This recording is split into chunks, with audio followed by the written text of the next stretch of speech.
I'd like to begin today by sharing the Serenity Prayer, which goes like this. God, grant me the serenity to accept the things I cannot change, the courage to change the things I can, and the wisdom to know the difference. Powerful words. Our title this morning is Letting Go. And we're talking about letting go, not in the letting go and letting God, although we've talked about how that's what it all is.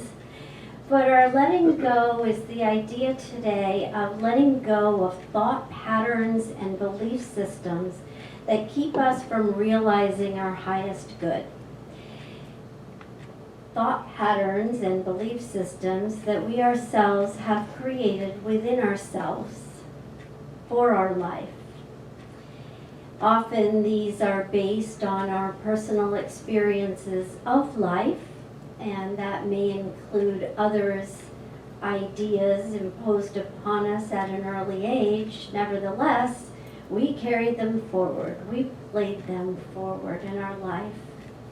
And so when we want a different experience of our present day experience, we need to let go.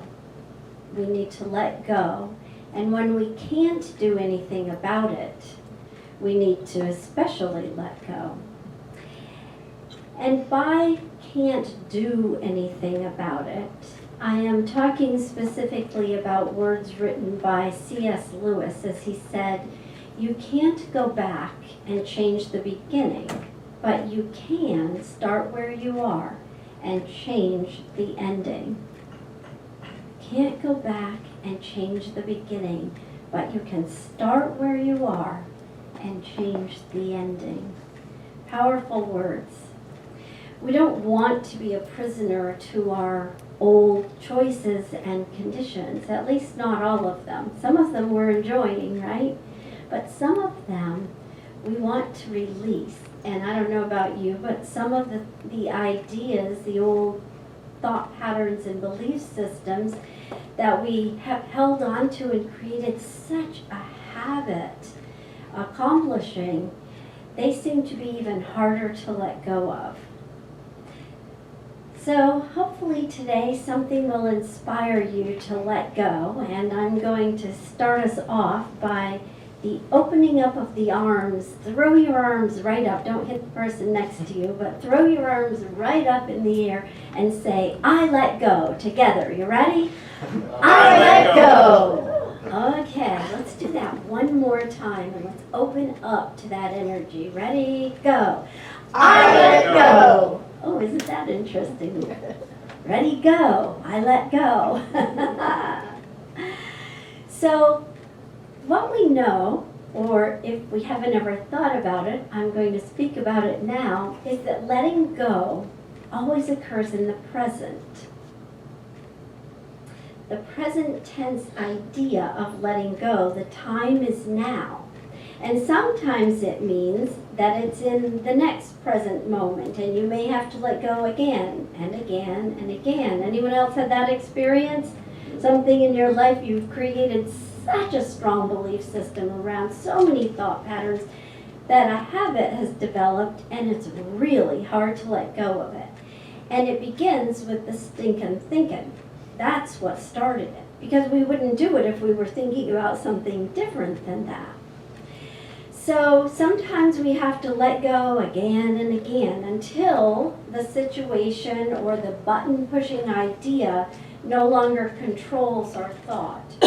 When we say, I let go, it is right now.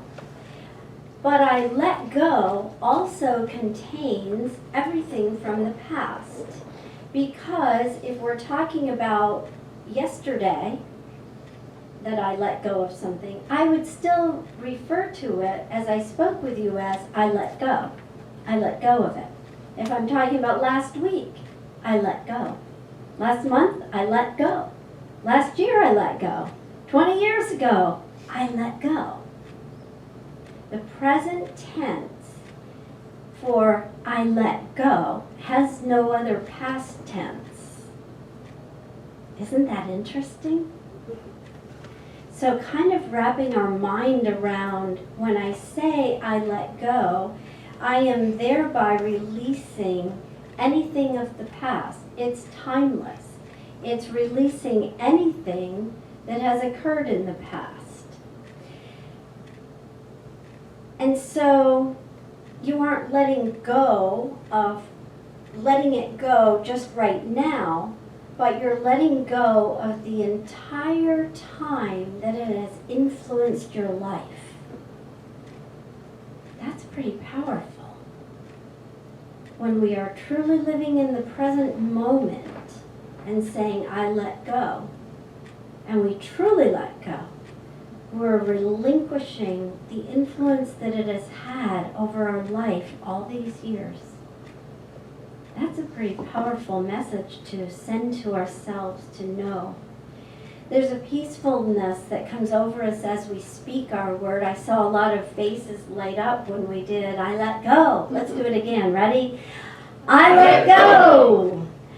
Yeah, we kind of light up when we let go. But do you know what you're letting go of? Hopefully you have thought of what it is immediately as soon as we started talking about letting go. You were thinking, oh yeah, I know that one thing I want to let go of. Yes, it may be anything in our life or anyone in our life. But it's that letting go. And sometimes it's a letting go not of anyone, meaning we don't want the person to go away, but we want our ability to give them freedom, to let them flourish on their own. So we each get to decide what it is we're going to speak our word about for letting go. And then when we do speak that word, we let it go throughout our personal history. And it is meant for us to release that past. We're not meant to carry that baggage around with us and weigh us down. We're meant to let go of anything that does not provide us loving kindness, joy, peace. We're meant to let go of anything that doesn't look like goodness, that doesn't look like Godness. And so there's a sense of complete freedom from that ball and chain that has held us down. And we could think of it as a timeless liberation, a timeless liberation. From this moment past, I've let go of all that came before that had a hold on my life and influenced it in a way that did not allow me to live my highest vision of myself.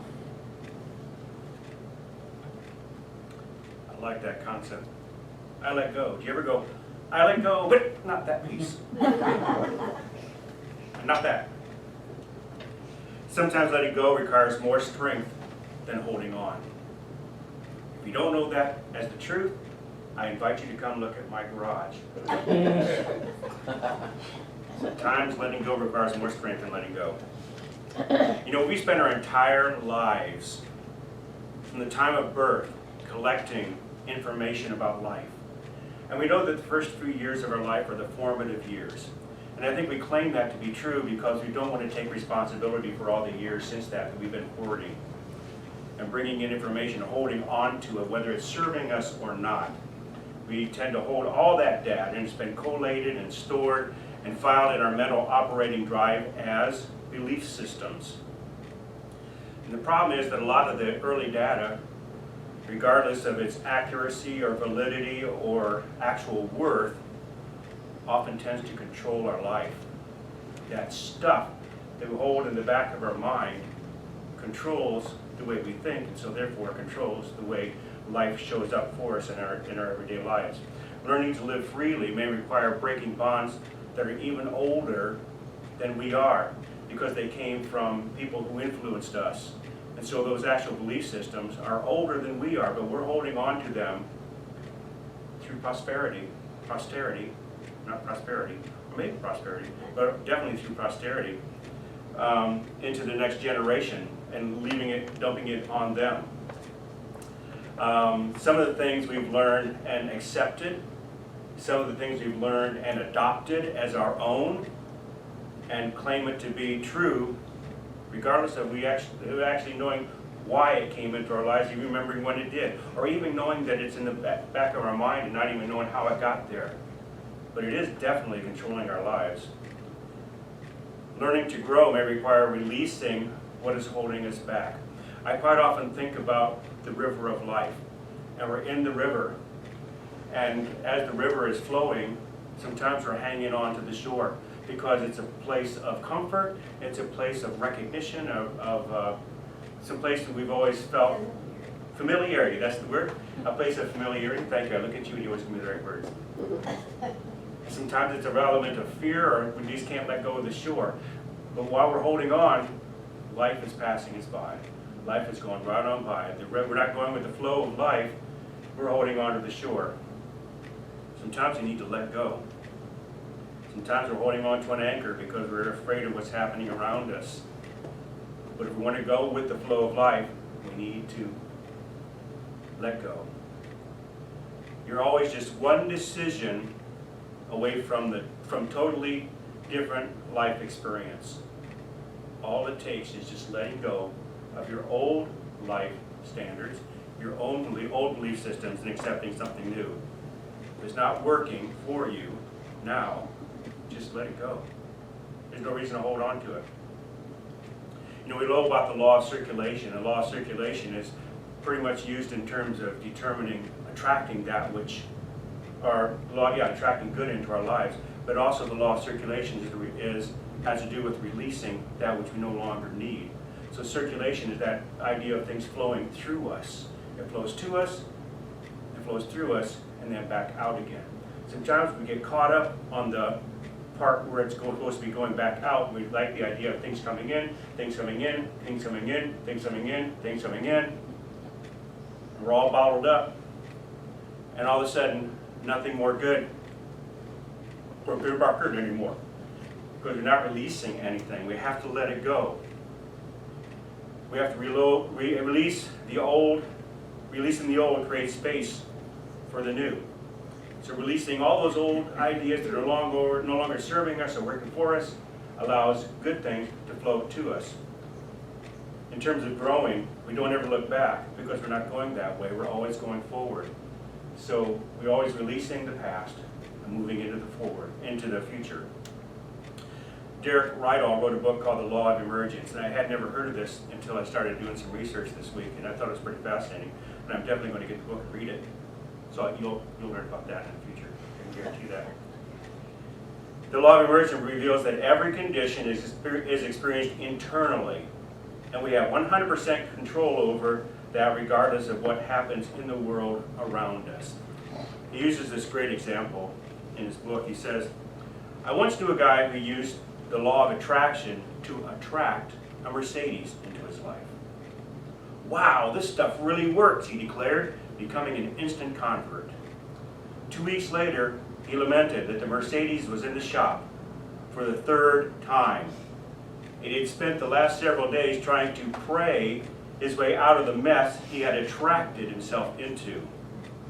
The problem was that he manifested the Mercedes, but didn't develop Mercedes consciousness. He changed the world outside, but remained the same inside. So he was holding on to a Mercedes while having a lemon consciousness. I added that part. He was living life as he always had lived life. Even though new things were flowing into him, he was not able to actually deal with them because he did not have the proper consciousness to deal with that, because he did not release the old consciousness when the new stuff came in. Did you ever have that experience? To create new things in our lives, we have to open ourselves up to the possibility, and then create the space for that, not only in physical space, but in consciousness, to be able to deal with what appears as new stuff in our life. Along with attracting has to come an idea of non-attachment. And we're not just talking about physical stuff, we're talking about consciousness. And Buddhist concept of non-attachment is releasing things that don't work for us, and so we don't drag around things with us. And I've thought about this idea, if I'm in the river of life, going with the flow, the last thing I want to be holding on to is a Mercedes. It's going to be holding me back and not allowing me to flow unless I have a consciousness of, I am worthy. That's great. I am worthy to own that Mercedes, and I'm worthy to take care of it and to maintain it. That's great. But if I have the physical manifestation without the spiritual intuition to take care of it, it's not going to do me any good. Now, I finished up writing all my notes for the talk this week, and I said, well, I'm just going to get on social media for a little bit. And I swear, the first thing that popped up was this. Contrary to popular opinion, releasing or quitting is for winners. Knowing when to quit or release, change direction, leave a toxic situation, demand more from life, or give up on something that wasn't working and move on is a very important skill that people who win at life seem to have.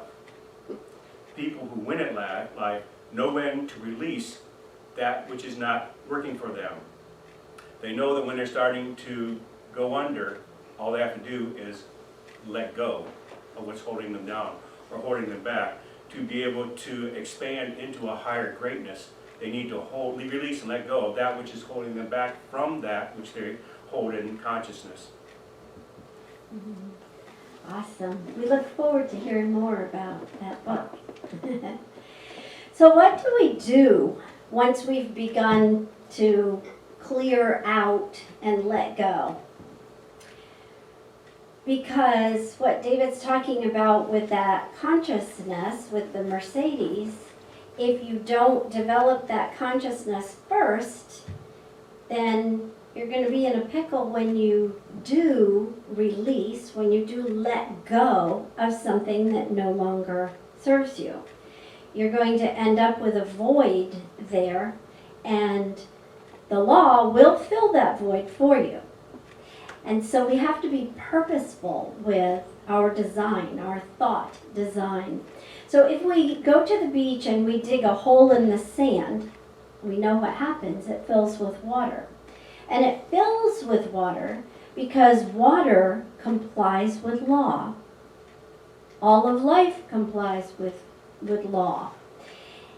And although we don't see the form within our thought, that same law is occurring on every idea that we hold predominantly in our own mind. So with the whole as representing the void or the vacuum from letting go of the sand that was in that position, the water represents your thought. The void will be filled with your predominant thought. The void that you create with releasing will be filled with your predominant thought. So it's not a matter of just throwing our hands up and saying, I let go, and I'm done with that. It's a matter of arranging how we do desire to experience these, whatever it is. So, as the water is the most predominant element at the beach, your thought becomes your new experience. So I'd like to circle back around to the reading that Frank shared with us last week because it spoke to me also. Last Sundays, if you want to look it up, it's the 17th. And it's to do with the idea of fear and faith being on the same continuum. Now that's not the word that Ernest Holmes uses. He uses the same energy. But I'm going to paraphrase him a little bit and get this to relate to how we let go and create a new idea so that we literally change the form of our life from thought to form that we desire. So in the first paragraph, he's talking about fear and faith being the same, identical in their mental action. And he says that the only difference is in the direction. So if you kind of imagine in the air a continuum or even a circle, well, maybe more a continuum, a line, because a line goes on forever and ever. And so on the continuum, you have both fear and faith. And we often call it fear and love. Take your pick, it doesn't matter, because faith and love are all God ideas, God nature, our personal, original nature. And so on that continuum, we have fear and faith. And when we're experiencing something that's negative, we are leaning toward the direction of the fear. If we want to change that, when we dig our hole and it fills with water, that law says turn and look in the other direction. Look in the other direction. Look toward the idea of faith. And so we're always riding on this. We're always riding this continuum like a wave. And it's much like a surfer.